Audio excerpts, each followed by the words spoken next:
রাসূলুল্লাহ সাল্লাল্লাহু আলাইহি ওয়াসাল্লাম পরিবার গঠনের ক্ষেত্রে মৌলিক কিছু নীতিমালা দিয়েছেন।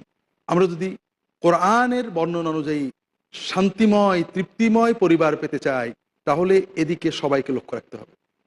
পরিবার অর্থই একজন পুরুষ এবং একজন নারীর বৈবাহিক বন্ধনে আবদ্ধ হয়ে পরিবারের সূচনা করা। আর এক্ষেত্রে রাসূলুল্লাহ সাল্লাল্লাহু আলাইহি ওয়াসাল্লাম আমাদেরকে মূলনীতি দিয়েছেন।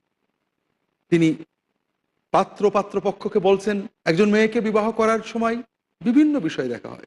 তার সম্পদ দেখা হয়, তার সৌন্দর্য দেখা হয়, তার বংশ দেখা হয়, তার ধার্মিকতাও দেখা হয়।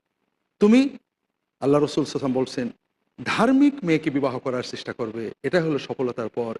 যে মেয়ে ধার্মিক, যে মেয়ের আচরণ সুন্দর, তাকে তুমি বিবাহ করো।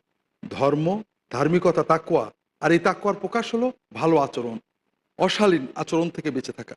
এই দুটো জিনিস যেখানে পাচ্ছ, খোঁজ নিয়ে মোটামুটি জানতে পারছো, সেখানে তুমি সেই পাত্রীকে তুমি বাছাই করে নাও। অন্যান্য বিষয়ে তুমি ছাড় দিতে পারো, এক্ষেত্রে ছাড় দিও না।